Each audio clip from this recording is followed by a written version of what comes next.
Well, thank you all for coming. Tonight is the first really of what we're calling the God questions. Last week we just introduced kind of where we're going. And if you're visiting with us tonight, I especially thank you for coming.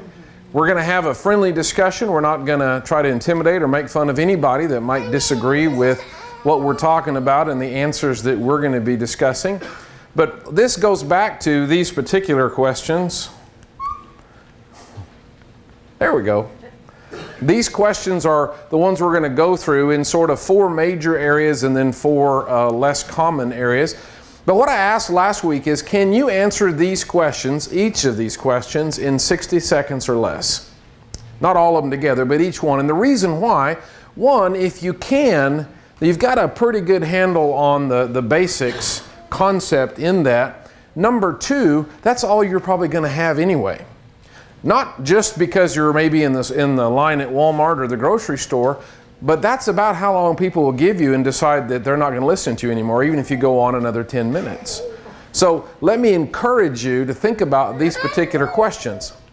And what we said was, just come and see, just come and spend time with us as we discuss these particular questions and see if you're encouraged in some way. But we have to start off with the first one, is God real? Because the way we answer this one affects the rest of them. Now, if you've got a Bible, turn, if you would, to the 19th Psalm, the very first verse. The 19th Psalm, the very first verse. We're going to look at a few scriptures along the way. As we look at this, if you got a handout, I would encourage you to fill in the blanks. That'll help you remember as far as those 60-second answers. But really, we're only going to give you 3 ideas to think about, and I'm hoping that one of them will resonate with you. And then we'll try to give you a few examples of each one. So if you're going to answer this question in 60 seconds, you've only got one thing that you've got to remember. Just one. One of these maybe will connect with you. David says, "The heavens are telling of the glory of God, and their expanse is declaring the work of His hands. Day to day pours forth speech, and night to night reveals knowledge." Written more than 2,000, nearly 3,000 years ago, more than that, David, as the king of Israel, as a warrior, and as a poet, pens these words. And what he tells us is that there are pointers to God's existence. He says, look at the stars, look at the skies, that in this is a pointer or a display towards God's existence. Now, these are astronauts repairing the space telescope Hubble. However, the first cosmonaut, the Russian cosmonaut that orbited the Earth, he's famous for saying after his orbit, he says, "I've looked everywhere and I've seen the whole Earth and I haven't seen God anywhere." Now, that's what we'll discuss. Is God real just because you can't see Him? First of all, I'd like to tell you that questioning is a matter of faith, and that it is normal and that it's good. That everyone from time to time wonders about God. It's the nature of faith. In fact, life itself is lived by faith, isn't it? Whenever you take a new job, you have faith that it will be a good fit. Whenever you ask someone to marry you till death do you part, it's an expression of faith. A simple synonym for the word faith is the word trust. That you trust them, or you trust that it's going to go okay. Whenever you get on the road, you have faith that what's going to keep the other car out of your grill is a simple dotted yellow line. So we live with faith or trust all the time. And in this question, whether you believe in God or don't believe in God, in either case, it is a matter of faith. Because when you talk about this world, whether you talk about creation or some sort of accidental process, in both cases, neither one of us was there.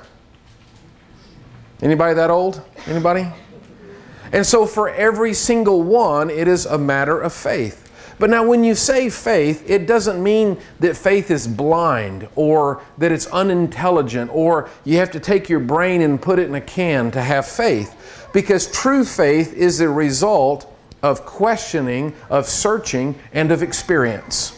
So when you took that job with that new company, you interviewed the boss and you researched the company and you talked to maybe other people that knows the company.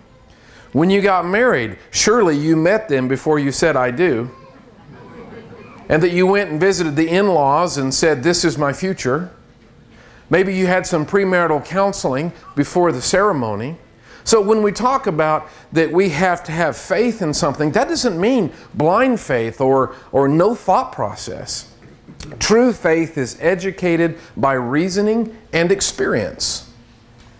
Again, if you use the simple synonym of trust, that's how you have trust in someone, is experience with them over time builds that, correct? And so that's really what we're talking about in answering this question or approaching this question. So 3 pointers to the existence of God. Number 1, now this is going to be some heavy terminology. The existence of stuff. Okay? That's pretty heavy. It's interesting that there is something at all rather than nothing at all. The fact that we're having this conversation and having to say, where did this come from, is a pointer towards God's existence. What do I mean? If I showed you this, passed around my little advancer, or you just saw it, you would see this and think, oh, wait a minute. This hasn't just appeared from nowhere. It's come from somewhere. In fact, this one came from Logitech, I think it says on the bottom. In other words, the fact that stuff exists is the nature of cause and effect. Here, if this was laying in the middle of the hallway, here's the effect, here's the result. You would look at that and think, huh, what caused it? Where did it come from? Does that make sense? So the existence of the universe begs the question, where did it come from? Why is it here? How did it appear? Secondly, we could even talk about not only the existence of stuff, but stuff is contingent. It's connected. So rather than just saying the existence of stuff, you can talk about the nature of stuff. That it is contingent or connected or it's related. Let me give you an example. When someone says, do you really believe God is real? Here's one possible answer. You can say, well, yes, I do. Well, how do you know that? Because of that tree. Because of the tree? Yeah, because of the tree. The tree is contingent or it's connected. A tree cannot exist by itself. It has to have soil, for example. Not just any kind of soil. You couldn't have lunar soil. You couldn't have soil from Mars. You've got to have a soil that contains nutrients and microbes and other things that will sustain the tree. You got to have tree. You got to have dirt. Not just dirt. You've also got to have an atmosphere. Because this tree is going to have to take in carbon dioxide and give out oxygen. You got to have that at the same time. If you don't have an atmosphere, you can't have a tree. If you're going to have a tree, you're going to have sunlight, which is the energy behind photosynthesis. So in other words, you have to have all of that to have a tree. Just the tree can never exist nor survive without all the other things connected. And we could keep backing up. In fact, this is a terrarium. One of the things I think is fascinating in a high school science class or anywhere else is to build a terrarium. But this is something you see on paper. Not just a terrarium, but a sealed one that you could call a biosphere. So on paper, it's pretty easy to chart. What you could have here if you wanted to, you could say, well, okay, we're going to put a top on it, we're going to seal it, we're going to make it airtight, and what we want is a self-sustaining ecosphere. So what we'll have is we'll have some dirt so that we can have our plants grow. And what the plants are going to do is take in carbon dioxide, give off oxygen. Well, we need to put a little animal in there. We could go with a frog or maybe a lizard, because they'll take in the the oxygen, and they'll give off carbon dioxide, and they'll balance the tree and the animal. And then the animal can graze on the plants, and the animal can output, let's just call it nutrients. Okay? So the animal is going to output nutrients that the plants can absorb so that they can grow, exchange carbon dioxide and oxygen. We're going to need water. That's okay. We got water here, and it can sort of mist up and evaporate and come back down. We could put a fish in the water too to do the same sort of thing. The fish in the water could absorb oxygen, put out carbon dioxide, nibble on the roots of the plants, and deposit nutrients in the water also. So whenever you put that on paper, most of you are nodding like, yeah, I get this. That's pretty simple. That's a pretty neat cycle of energy and so on. Does that make sense? Okay, but if we were to seal this thing so that it were self-sustaining, this is where it gets interesting. Our sun has a terrarium. It is not sealed, and it needs constant maintenance. The removal of nutrients that have been deposited by the lizards, for example. and the addition of water and of oxygen and so on. But if we tried to seal this off, we would have to balance all of those things. Because if the plants grew too fast, they'd take all of the carbon dioxide out and put in all oxygen, and eventually they would suffocate themselves. If the animals ate too much, they'd eat all the plants, and there would go the filtration system from carbon dioxide to oxygen, and so the animal would die. Any part of this chain, and if it goes wrong, then it doesn't work. Trying to do that, that's the fun part about the experiment, is seal the terrarium and see how long you can keep that balanced. There is a lot of engineering in what you put in and how much. In fact, there's the Biosphere 2 you may have heard about outside of Tucson. In 1991, they launched their first mission. They built this huge complex. It's completely sealed. It's like a huge greenhouse with 5 different environments. In fact, they dug down in the ground, they put in stainless steel liners, then they put in dirt so that this place could be completely without influence from the outside. And the purpose of this, anybody seen Interstellar? Movie came out, and how people are going to leave the Earth and they're going to go off to other stars and they build space stations. This is the backbone behind sustained habitation in space, is to build a space station that can be a biosphere. So the idea was, it's completely sealed. It's the most realistic sort of test or experiment we can have on this Earth before we go out into a space station. Can we put a garden in a space station so that we can grow our own food, and the plants will do the oxygen carbon dioxide exchange, and you can recycle everything and have sort of a sustained situation? That's what this was about. So in 1991, they launched their first mission. They only made it 2 years before it collapsed. Things began to die off. They tried it again, and they ran it about 6 months. It is incredibly complicated. And so this mission, with all of this going on, failed. There is within the complex, it's just kind of a shot of some of the things that go on. They have 5 climate zones. There's a desert zone, a jungle zone. They have ponds so that you've got aquatic life and trees underneath this huge greenhouse and so on. The problem they had was balancing it. You know, we talked about the terrarium. We said, you know, you got your plants, you got your frog, and you got your water, you got your dirt. That's all you need. What do you do with algae? What do you do with bacteria? There are so many factors. And both the biosphere and our terrarium, we sort of cheated because we're not creating energy. We're still receiving energy from the sun, sunlight.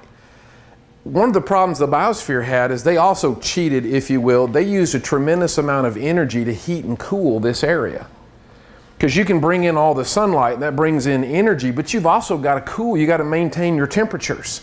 It gets too hot, things die off. It gets too cold, things die off. I'm trying to describe or illustrate how complicated a biosphere is.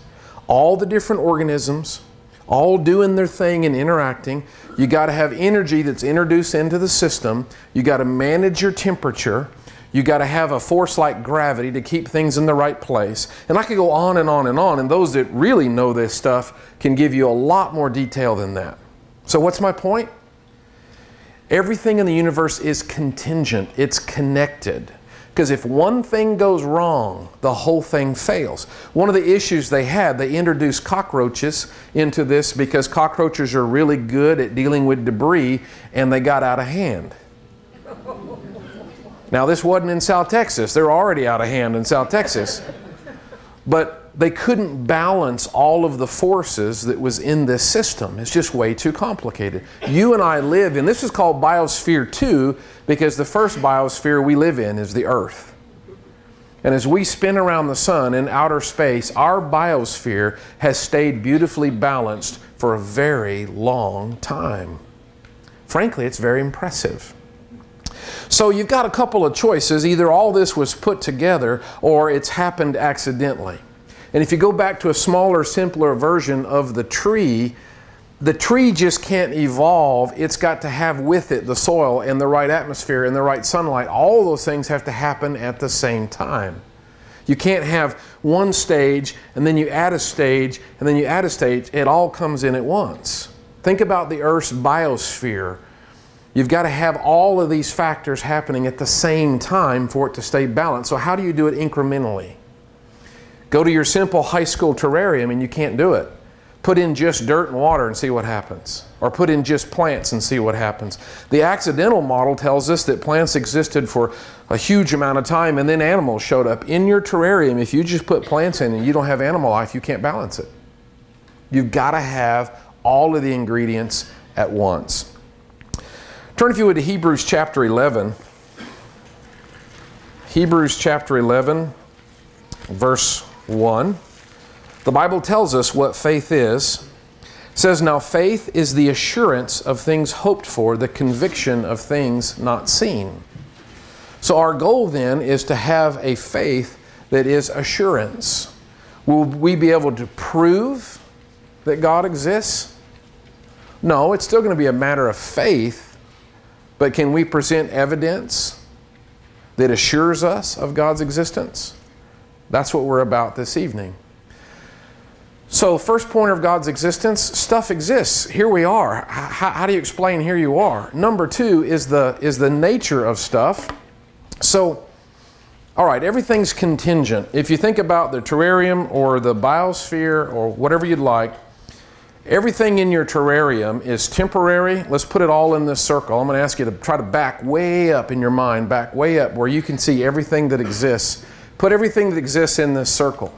Start with your terrarium and go bigger. Everything we have is temporary, is finite, is fragile, it's in perfect balance. If it were to get out of balance, that'd be a problem.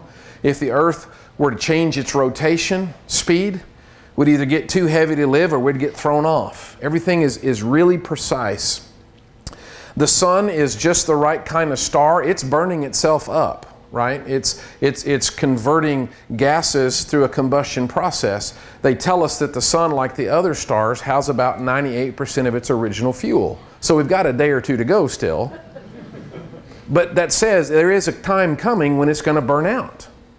And all of the stars share about the same fuel load. So you put all this stuff in here, and it's temporary, it's fragile, it's balanced, it's contingent, it's interconnected. How do you get this stuff? Where's this stuff coming from? How does it get in this circle? Does it make sense to you that whatever process to start all this and connect all of this, would it have to be inside the circle or outside the circle? Because if everything's connected, everything has to be there all at once, then to get that started, to get that put in place, would have to come from somewhere else. If everything in here is temporary, it's interconnected, it's fragile, then you'd have to have something that is eternal, something that is not fragile, and something that is independent. We're getting there to get this process. That's a decent working definition of God, who is eternal, who is all-powerful, and then we're going to get to who is incredibly intelligent. By doing that, I want you to zoom the camera in. We tried to back up and picture everything that exists and put it in a hula hoop. Okay, now let's zoom in and let's consider this. I want to see you use the hula hoop. Not with a camera. There will be no evidence of the hula hoop use. Now, I have discovered an ancient artifact. All right, and what happened was that billions and billions of years ago, there was an explosion of energy that was converted to matter. And as that process happened, it began to coalesce, it began to fuse. We had a kind of an atomic combination that happened. But eventually it began to cool. And as it did, there was this sort of brown, sticky, sweet substance that came together as that cooling process happened. But just as that was happening, there was an asteroid that came through that had come from another explosion that was about the same time, but it had been hurled this direction, and it collided. This particular asteroid was heavy in metals, and because of the heat and friction, it developed an alloy in that process that you and I call aluminum, and it spun. There's a lot of centrifugal force. It spun around, and as it began to cool, it formed a cylinder, and it happened to cool just at the right time to capture this brown, sticky, sweet liquid that had come together. Now, as it was cooling, there's a weak spot right here on the top that allows it to fracture about right here, and that's the way it was for a long time. But as an atmosphere began to form, there was pigmentation in the atmosphere that began to settle, began to condensate on the side of this into this pattern that you have here. This pattern with these letters that spells Texas drinking water right here. Texas drinking water. And impressively, it's even formed into a trademark. Is anybody buying this? No. Okay, you run into one of these and there's something you know as soon as you see it. You know that this is the result of intentional cause. It's just the right size. Now this is early in the evolutionary phase. This is 12 ounces. They've since evolved to 44 ounces. But as soon as you see this, nobody has to tell you this was made. Now what tells you that? Have you ever been to a bottling plant? Have you ever watched these be constructed? Have you ever watched them make the carbonated drink? Most of us would say no. Maybe some of you have. If you haven't witnessed the actual construction, how do you know when you walk up, you say, this is man-made and is the result of intelligent design? Okay?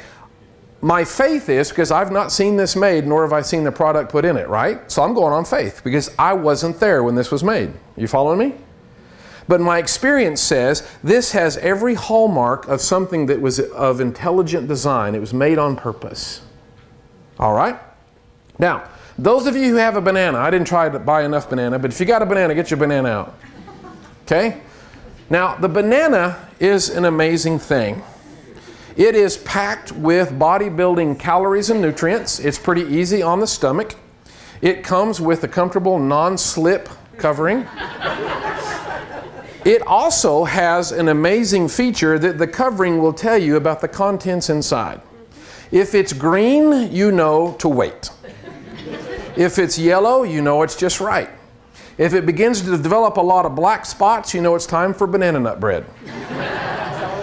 If it becomes solid black, you're just about out of time. It does come with an easy pull tab to open. It's got 2 ridges on the inside, 3 on the outside. It's easy to open. It gracefully hangs over your hand. It's even curved toward the mouth, ready to eat. It's the friendly fruit. All right?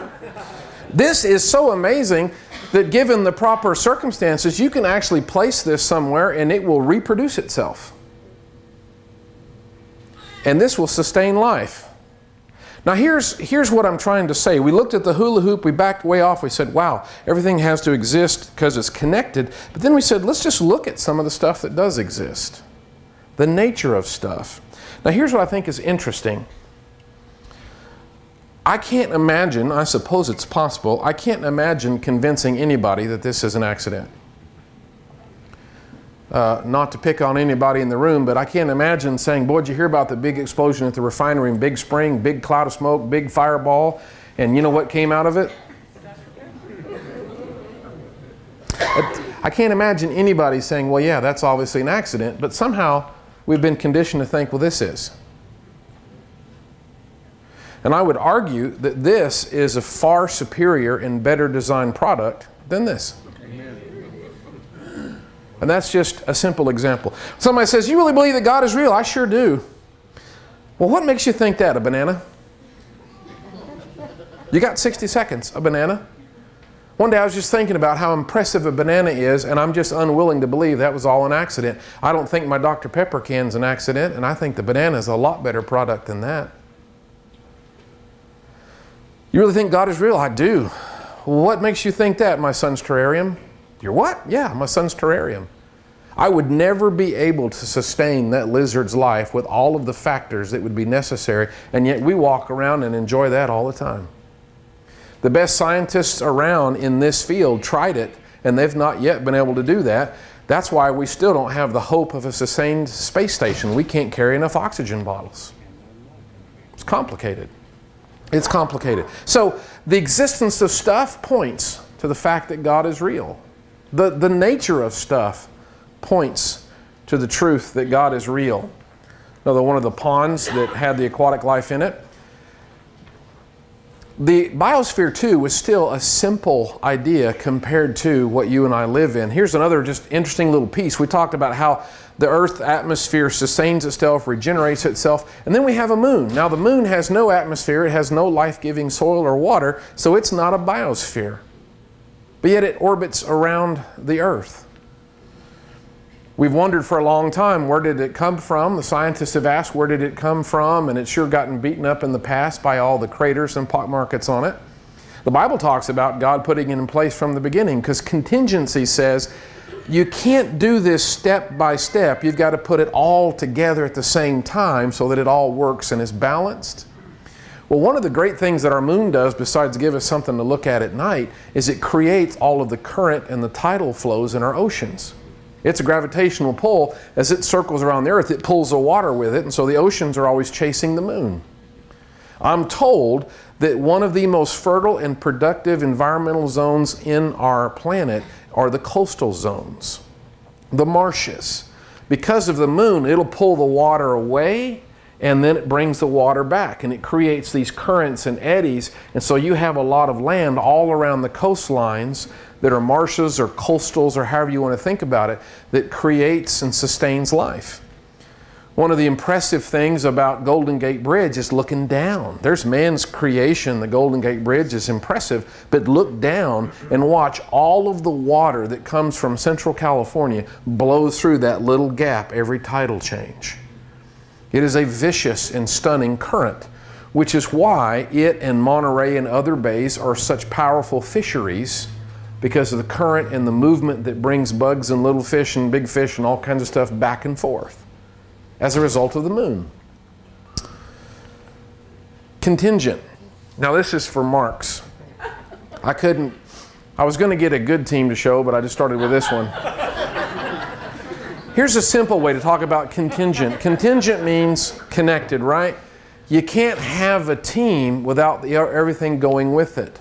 So to have a team, you got to have a coach. To have a team, you have to have a fan base. To have a team, you have to have some TV rights. To have a team, you have to have a field. Think about all of the structure that's around your average professional team. Think about the minor league teams and the smaller teams that are feeders that bring you to this level of play. I thought Marks might appreciate this particular example. Contingent is a team. I'll let you soak on that. Apparently that takes a little time to register. So how do I know that God is real? That everything is so connected and is so necessary. So the existence of stuff, number one, the nature of stuff, number two, and this may be the most interesting or the strangest one to me, and that is my sense of right and wrong. All right? Turn over to Romans chapter 1. Let's pick up 2 verses from the book of Romans. Romans chapter 1, verse 20. Paul says, "For since the creation of the world, his invisible attributes, his eternal power and divine nature have been clearly seen, being understood through what has been made, so that they are without excuse." Whether you're thinking about the hula hoop and everything that exists, or whether you're thinking about the banana, or even the can of Dr. Pepper. The Bible says that God's nature is revealed in what He's done. So from this example, I could realize that since God is outside the circle, that He is powerful, that He is eternal, that He is not fragile, that He is strong. But I could also learn from the banana some more things about God, that He is intelligent, that He is wise, that He is caring, that He provides. And I haven't opened my Bible yet. Now flip over, if you would, to Romans chapter 2. This is the third example that we'll talk about. In Romans chapter 2, verse 14, Paul says, "For when Gentiles who do not have the law do instinctively the things of the law, these not having the law are a law to themselves, in that they show the work of the law written in their hearts, their conscience bearing witness, and their thoughts alternately accusing or else defending them." Paul is saying that the Gentiles, the people who did not have God's word, the people who were not the Jews, still knew what was right and wrong. It's interesting to hear anthropologists discuss the origin of moral code. Every civilization has a moral code. We have what we believe are right and wrong. Now, they may draw the line in some different places, but every civilization has a list of things that are right and things that are wrong. If we are an accidental animal, where does that come from? Why do we have it? If this is really the result of the survival of the fittest, I remember the explanation in science about why do giraffes have long necks. Because they used to have long necks, short necks, and medium necks. But the long necks could eat all the leaves on the tree, and the short necks could only eat the bottom leaves. And so when times got hard, the short necks starved to death because they couldn't get the rest of the leaves. Y'all remember that illustration? There's others like it, but the idea is those best suited for the environment will survive, and those ill-suited will die. So if all you have left are long necks, and they're marrying one another, then the probability of their babies being long necks are high. Those that are born with a short neck still can't find any leaves in the trees, and they die. And so you thin out and filter out, so all you have left is long necks. It's like the terrarium. It makes sense until you try to apply it. A terrarium's not complicated. You just need water, you need plants, you need an animal, put the top on it, good to go. It's a whole lot more complicated than that to get all that to work. If we're all long-necked giraffes because the short necks starved out long ago, why do we care if short necks are hungry? Why do we build hospitals? Why do we run ambulances? Shouldn't we just say we're better off? Wouldn't the gene pool be better if people with diabetes or eyesight problems or cancer or heart issues, just let them die? That way the human race will get stronger and stronger and will continue to evolve. Where does this moral outrage come from to help those who are weak, those who are innocent, those who are downtrodden? Whenever we have trouble with our small children, why don't we just pitch them off a cliff? The Romans did at one point. Whenever we have trouble with older people, why fool with it? Just push them off the cliff. In fact, let me ask you this. How do you feel about this picture? Just look at it for a second.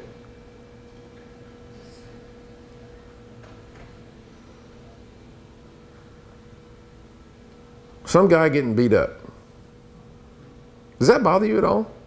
Do you have any visceral response? See, here's the question. Where does that come from? If we're just accidental developed animals as the result of survival of the fittest, then the weak is being purged. Why would we even care or notice? But we do, and we do passionately. In fact, we humans will risk our own lives to help someone else that we might not even know if we see them in trouble. Why do we do that? The second part about the moral code that's really interesting, number one, there is one. There shouldn't be. If we're just by happenstance, there's no rationalization for where that would come from. Here's the second part, I think the most interesting. We not only have across the board, across the centuries, across the continents, we have a moral code. Here's the other thing. We also feel guilty. In other words, we have a moral code that is higher than we can fulfill. Okay, first of all, why would we invent one if we're just accidental animals? Number two, if we're going to invent one, shouldn't we invent one that we could actually keep? But humanity always has some kind of redemption story because we are aware of falling short or feeling guilty because we haven't lived up to this sense of morality. Where does that come from? The Bible says in Genesis chapter 1 through 3 that we were created in God's image. The Bible says that's where that comes from. And that's what separates us from the long-necked giraffes. This sense of a moral code, moral justice, or moral outrage comes from God Himself. Do I believe that God is real? I sure do. Well, what makes you say that? Well, just the fact that we're here. Where did we come from? That's a tough question. You got to be able to answer that. But number two, now that I get to thinking about this stuff, us, this is complicated. And I talked about terrariums, I talked about a biosphere. I didn't talk about God's crowning achievement. I was talking about stars and moon and tidal influences. How about just you? When you watch a baby develop, it's stunning.